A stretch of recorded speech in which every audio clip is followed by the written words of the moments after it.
Asociación Regional de Canales de Televisión de Señal Abierta de Chile, Arcatel, presenta Portavoz Noticias. Hola, ¿cómo están? Bienvenidas y bienvenidos a la entrevista del domingo de Portavoz Noticias. Ha comenzado el proceso de empadronamiento biométrico de personas migrantes en 5 regiones del país. Los extranjeros tendrán que acudir a registrar su rostro, sus huellas dactilares, su dirección y su mail. Esto no es un perdonazo ni una regularización masiva, ha dicho el gobierno. Y quienes se empadronen tampoco tendrán beneficios migratorios. ¿Y qué va a pasar con las más de 150.000 personas que se estima no han aceptado autodenunciarse y de las cuales no tenemos nombres ni información alguna? Conversamos hoy con Luis Taller, director del Servicio Nacional de Migraciones. Lo tenemos ahí en pantalla. Bienvenido, director. Muchísimas gracias por esta conversación con las regiones de Chile. Hola, Scarlett. Un gusto. Muchas gracias por la invitación. Bueno, gracias a ustedes también por darse el tiempo de aclarar una serie de cosas que están ocurriendo en nuestro país y que nos interesan muchísimo en las regiones. Pero para poner las cosas en contexto, lo primero que quiero preguntarle, director, es, durante el gobierno anterior del presidente Sebastián Piñera se hablaba de alrededor de 1,5 millones de migrantes viviendo en Chile. ¿Se tiene una estimación de cuántos son hoy?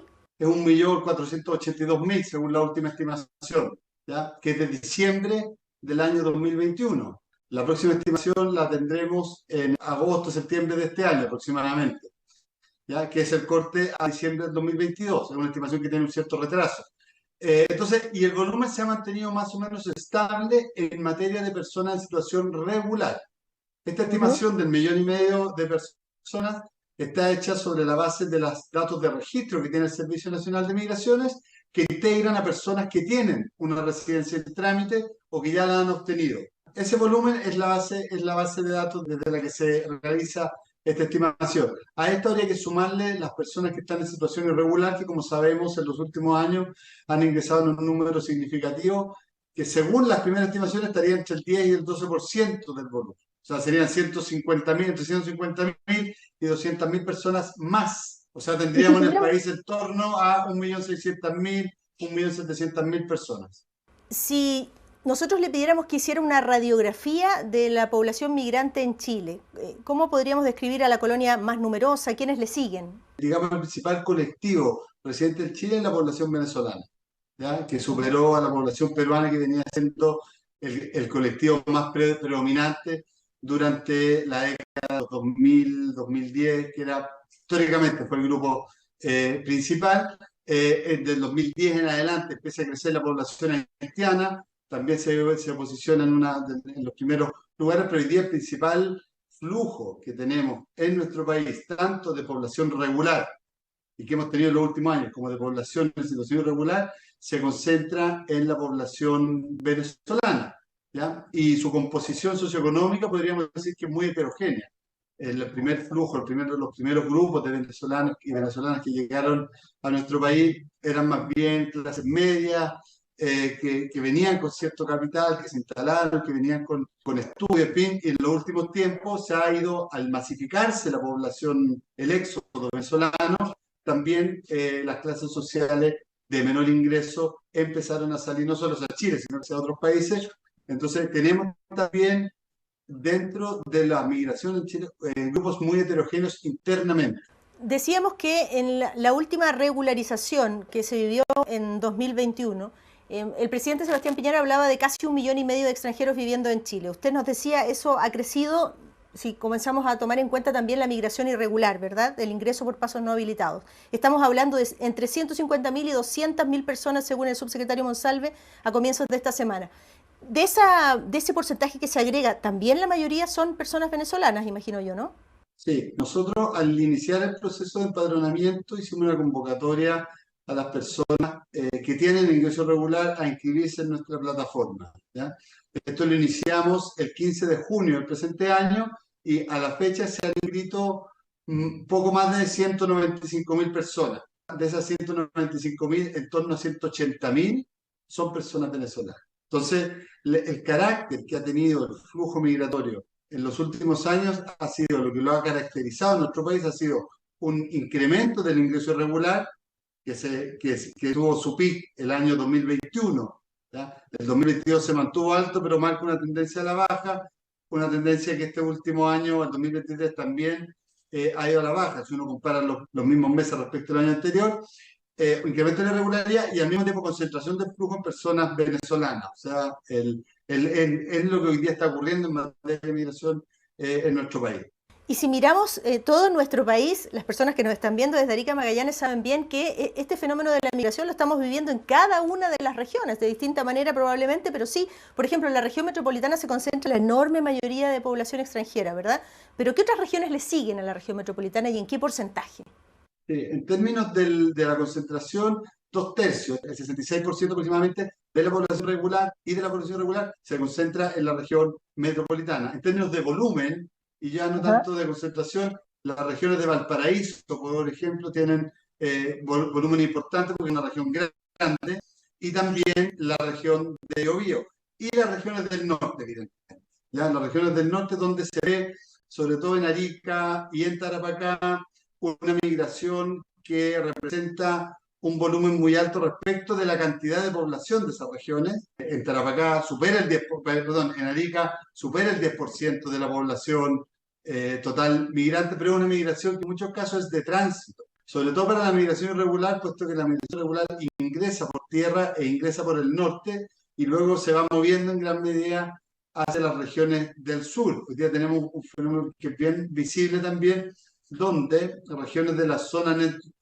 centro-sur, vale decir Ñuble, Maule, O'Higgins, están recibiendo cantidades importantes de personas migrantes que van a trabajar en la agricultura, ¿no es cierto? Y más al sur, la región de los lagos también está recibiendo población migrante, que viene ciertamente desde el norte. En términos de proporción, Antofagasta, por ejemplo, ¿qué porcentaje tiene de población extranjera? Acabo de estar recientemente allí y realmente me impresionó la cantidad, por ejemplo, de campamentos que cada vez escalan más en los cerros y uno ahí ve, yo creo, las consecuencias más patentes del fenómeno migratorio, ¿no? Antofagasta en términos de tasa de migración debe estar en torno hoy día, contando migración regular de las denuncias e inmigración irregular, poquito debajo del 10%, en torno al 7, 8% de población migrante, lo que es una tasa alta, más alta que la tasa nacional, ¿no es cierto? Un poquito más alta que la tasa nacional. Entonces, es una región donde, a diferencia de Parinacota, que información que estamos viendo también hoy día con el proceso de empadronamiento, a diferencia de Arica y Parinacota, Antofagasta diríamos que es menos de tránsito. O sea, es una región donde las personas llegan también para radicarse. De hecho, si miramos las cifras de este registro que estamos levantando, vemos que en Antofagasta hay muchas más personas inscritas que en las regiones de Arica y Parinacota y de Tarapacá. Es decir, lo más probable es que las dos de más al norte, ¿no es cierto?, efectivamente sea más de tránsito y Antofagasta una región más de llegada en muchos casos.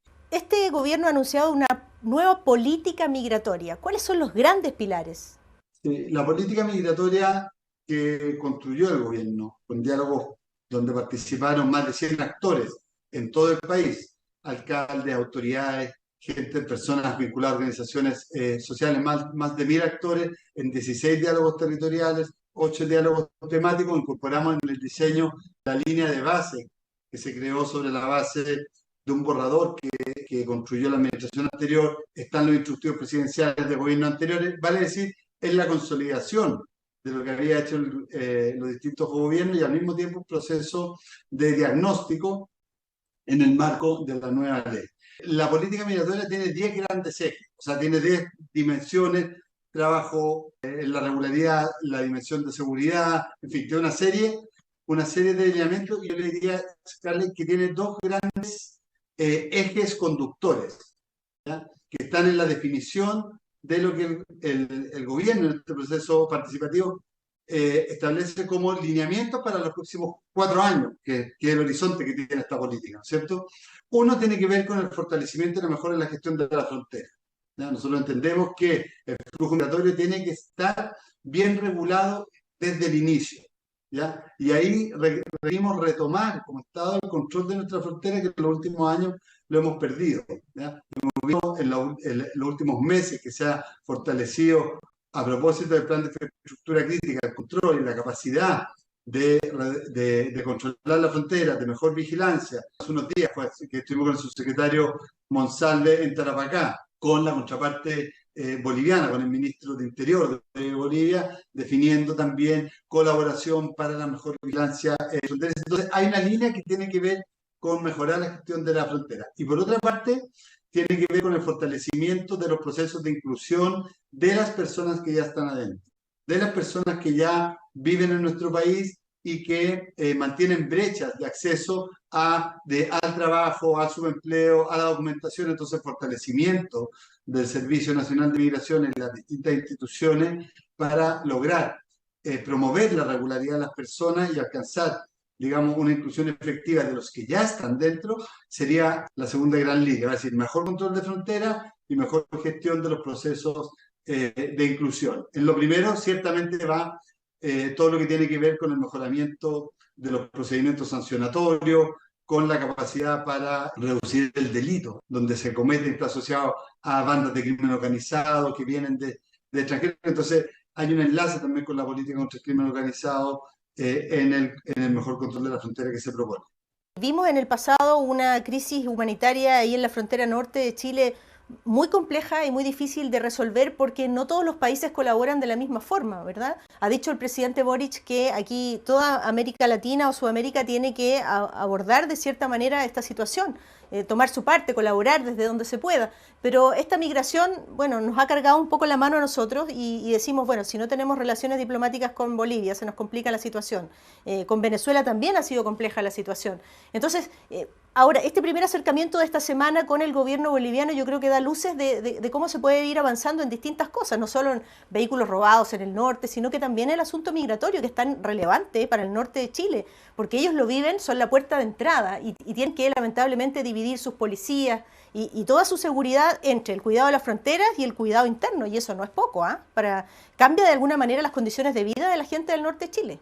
Con los países vecinos, la colaboración en la gestión de la frontera, en la gestión de los flujos migratorios, creo que es un desafío muy importante y tenemos avances, ciertamente. Tenemos avances, tenemos un trabajo de coordinación, digamos, muy fino y muy, digamos, ya de largo plazo con Perú, por ejemplo. Hace unos meses atrás tuvimos una dificultad en la frontera con Chacayuta, que se fue resolviendo, que se conversó, que finalmente participó Venezuela también en la solución de ese asunto, pero históricamente hemos tenido una muy buena relación de gestión de frontera y de colaboración entre las correspondientes direcciones de migración o servicios de migración de ambos países y las policías migratorias de ambos países. En el caso de Bolivia, también quizás la coordinación pudiese mejorar y es en lo que estamos trabajando y en lo que hemos estado en los últimos días justamente con el subsecretario. Respecto a Venezuela, el presidente de la República, Gabriel Boric, acaba de nombrar hace un par de semanas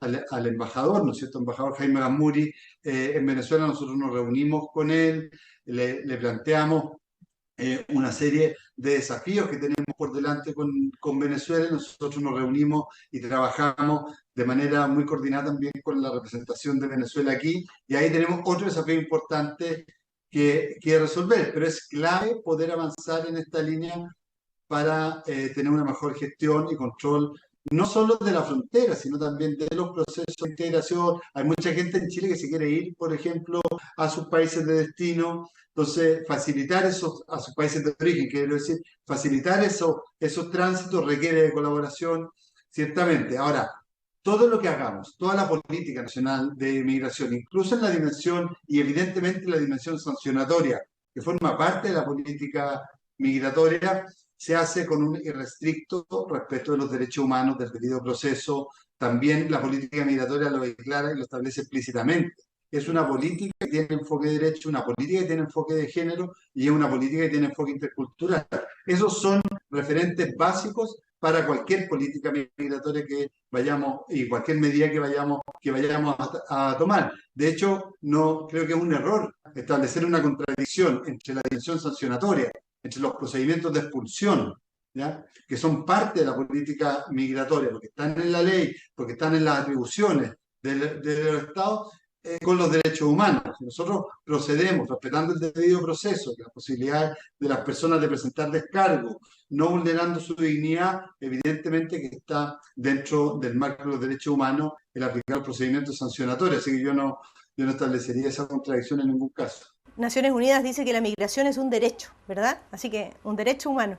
Vamos a hacer la pausa junto al director del Servicio Nacional de Migraciones. Al regreso le propongo, Luis Taller, que conversemos del empadronamiento biométrico, una medida que han anunciado en los últimos días y que interesa a las regiones de Chile, ¿eh? Usted está hablando de 150.000, 250 o 200.000 personas que todavía no sabemos cómo se llaman, dónde están, y el Estado de Chile necesita, ¿verdad?, tener un orden interno. Así que pausa y regresamos de inmediato, no se vayan. Aún estás a tiempo de vacunarte contra la influenza. Prevengamos enfermarnos de gravedad o morir. Si tienes 65 años o más, estás embarazada o gestando, acude a vacunar a tus spam. Más información en minsal.cl. Ministerio de Salud, Gobierno de Chile. Participa en el concurso Historias de Nuestra Tierra 2023 que releva mitos, leyendas y relatos del mundo rural de Chile. Pueden participar niños, niñas, jóvenes y adultos de todo el país a través de cuentos, poemas y dibujos. Podrás ganar hasta $500,000 y tu obra seleccionada será incluida en el libro antología. Y este año también premiaremos a los profesores y profesoras que más participen. Infórmate más y envía tu obra en historiasdenuestratierra.cl. El cuento es que todos participen. Te estuvimos esperando por tanto tiempo. Sabíamos que no iba a ser fácil. Que si no estábamos preparados o si no estábamos a tu altura. ¿Conocí un planeta habitado? Si no éramos capaces de entregarte todo el amor que merecías. Hasta que llegaste a nuestras vidas. Hola. Hola, Sofía. Hola, Sofía. ¿Quieres conocer tu pieza? Tú fuiste perfecta. Y lo único que espero es que a pesar de haber sido por solo un tiempo, hayamos podido hacerte inmensamente feliz. Tú puedes ser la familia de acogida de un niño, niña o adolescente y cambiar su vida para siempre. Gobierno de Chile. Presentes. Ya estamos de regreso en la entrevista del domingo de Portavoz Noticias. Hoy nos acompaña Luis Taller, ahí está, lo tenemos en pantalla, director del Servicio Nacional de Migraciones. Le doy las gracias nuevamente. Bueno, queremos hablar del empadronamiento biométrico y este comienzo en 5 regiones de Chile. ¿Qué significa en términos muy concretos? Ya, el empadronamiento biométrico, Scarlett, es una medida que está en nuestro programa de gobierno, ¿ya? Es una inversión que está realizando el gobierno para identificar con tecnología biométrica, ¿ya?, a las personas que han ingresado irregularmente a nuestro país en los últimos años, ¿ya?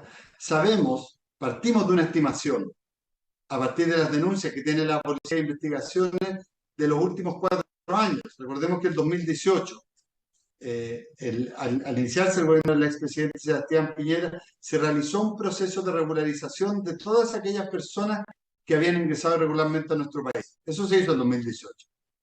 Y desde esa fecha hasta ahora, hasta el 2023, o sea, 4 años y medio, tenemos denuncias, ¿ya?, en la Policía de Investigaciones por ingreso irregular, denuncia y autodenuncia, que ascienden a 150.000. Esa es la estimación de la que partimos. O sea, podemos decir que el dato más aproximado al volumen de personas irregulares son 150.000 personas que no sabemos quiénes son, que no sabemos dónde están, que no conocemos sus nacionalidades, que no sabemos cuándo entraron a Chile. O sea que hay un vacío de información que es inaceptable, o sea que no podemos mantener en el tiempo. Esta medida de empadronamiento biométrico busca saber quiénes son estas personas, si tienen documento de identidad, establecer su identidad. Si no tienen documento de identidad, se les fija una identidad asociada a una fotografía del rostro y a las 10 huellas dactilares que tienen en sus manos. Es decir, ese va a ser el nombre que la persona va a tener para el Estado de Chile. ¿Cómo procede este mecanismo de empadronamiento? Hay una primera fase que consiste en que las personas deben ingresar sus datos a un formulario que está disponibilizado desde el 15 de junio en la página del Servicio Nacional de Migraciones, y luego de que ingresan su información se puede solicitar una cita. Le llega un correo a la persona y solicitan una cita presencial en algunos de los 75 estaciones fijas de las 75 estaciones de registro, algunas fijas y otras móviles, que tenemos a lo largo de las 16 regiones del país. Una vez que concurren a esa cita, se les toman las huellas, la fotografía, el nombre, y se van con un código empadronado a su casa. Entonces vamos a tener la información de dónde están, de quiénes son, vamos a poder hacer el chequeo de los antecedentes, contratar con las distintas bases de datos. Esto va a interoperar va a estar disponible para la Policía de Investigaciones, interoperado también con Registro Civil, Estamos por firmar un convenio con el Ministerio Público y Carabineros también en función de tener sistemas de intercambio de información y hemos avanzado conversaciones también con los países de origen de las personas para el chequeo de la información con ellos. Ustedes han dicho en el gobierno dos cosas. Primero, esto no es un perdonazo, ¿verdad? No es un proceso regulatorio masivo tampoco. Y han dicho además algo que también es muy, muy relevante. Una persona que decide empadronarse tampoco va a tener un beneficio migratorio en principio, un beneficio directo. No, o sea, están asociando, digamos, el que no sea una amnistía o una regularización y el que no se obtenga un beneficio migratorio como una residencia temporal, están asociados. El proceso de empadronamiento, una vez que la persona se empadrona, ni se le otorga un RUN o un RUT, ni se le da un carnet, ni se le da una autorización para trabajar, ni se le da un permiso de residencia. Es un proceso de registro de personas. No es un proceso de regularización. Eso es súper claro y la resolución con la cual se estableció el proceso de empadronamiento lo establece así. Es un proceso de registro que en ningún caso da origen a una regularización.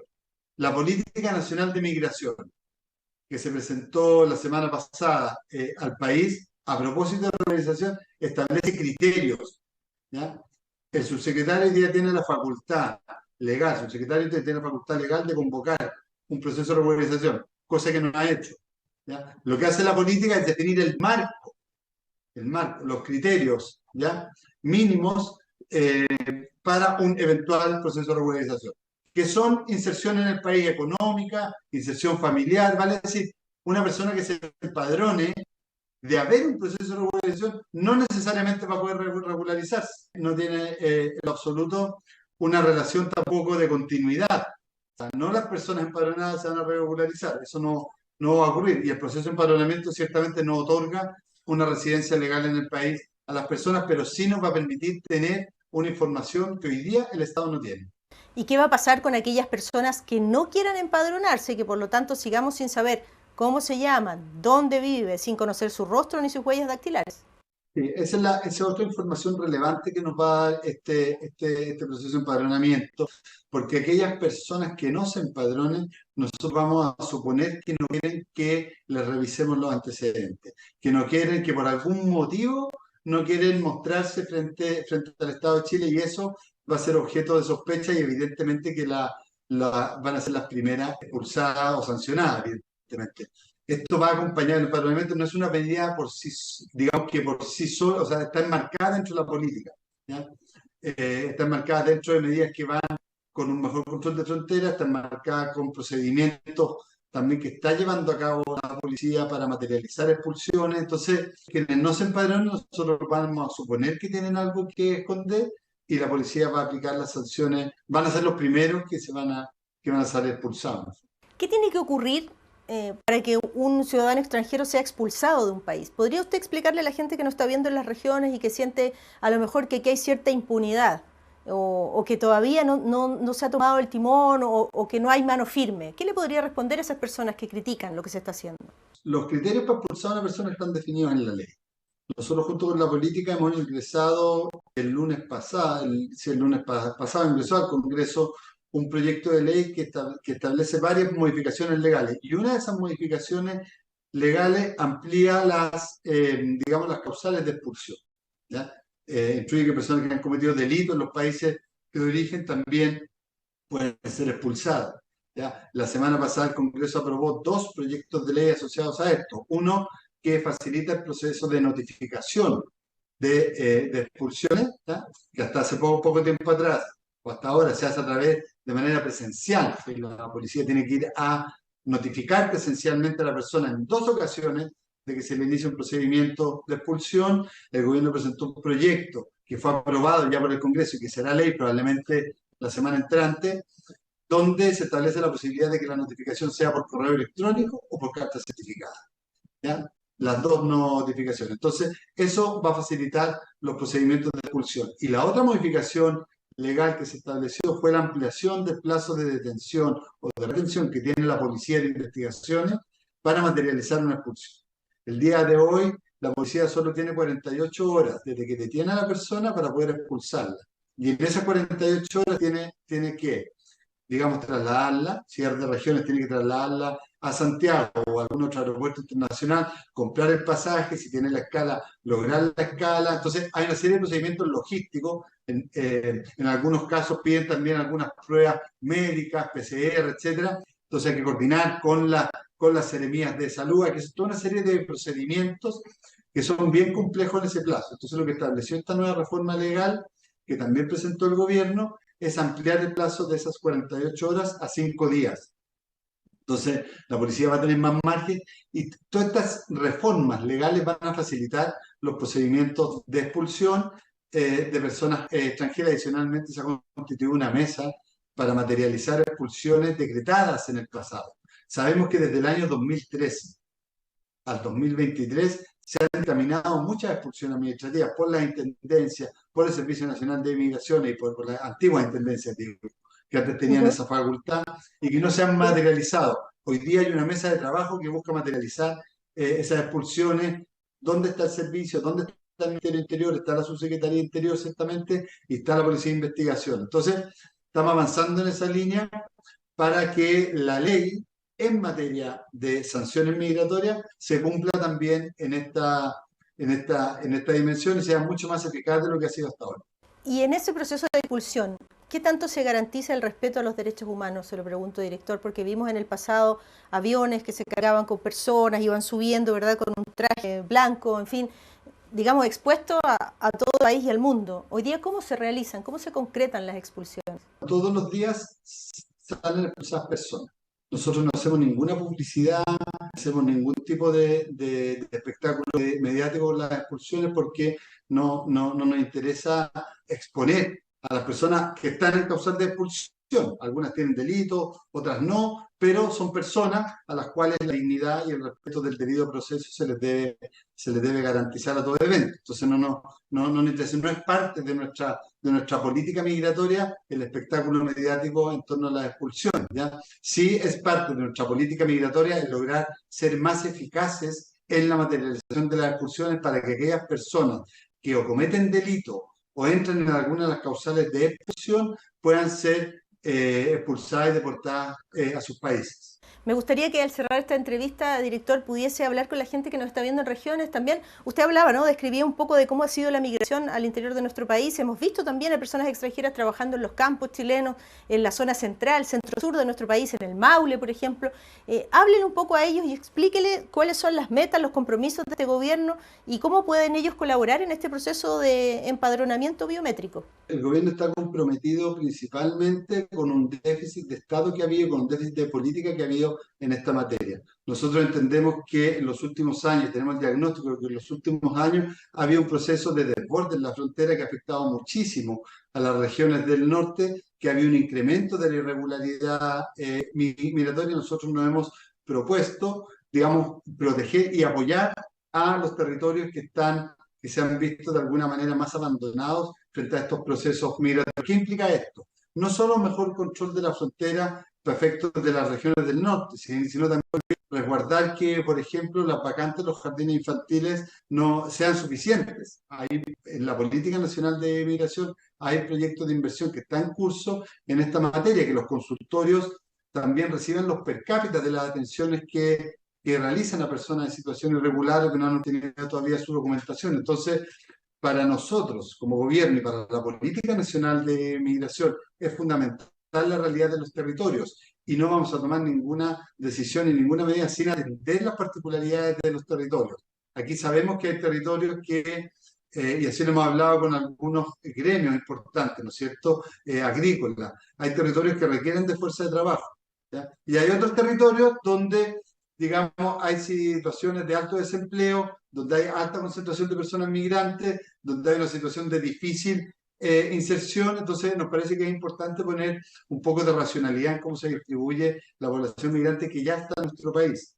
Por otra parte, quisiera transmitir que a nosotros no nos interesa y no vamos a avanzar en crear ningún tipo de llamado, incentivo o algún tipo de, efectivamente, como digo, llamado a que venga nuevos flujos migratorios. A nosotros nos parece que el país ha vivido un proceso migratorio muy poco controlado y que debemos regular la situación interna, ordenar la situación y establecer garantías para que las personas puedan integrarse en los territorios, las personas que ya están en Chile, en los territorios, sin que los ciudadanos y las ciudadanas de nuestro país vean tampoco perjudicada su vida cotidiana y su bienestar. Luis Taller, director del Servicio Nacional de Migraciones, le damos las gracias. Un abrazo grande. Muchísimas gracias por conversar con los canales de regiones de nuestro país. Muchas gracias, Scarlett. Un saludo a todas las personas que están viendo el programa también. Muchas gracias. Y a ustedes también, muchísimas gracias por acompañarnos en la entrevista del domingo de Portavoz Noticias. Hasta pronto. Asociación Regional de Canales de Televisión de Señal Abierta de Chile, Arcatel, presentó Portavoz Noticias.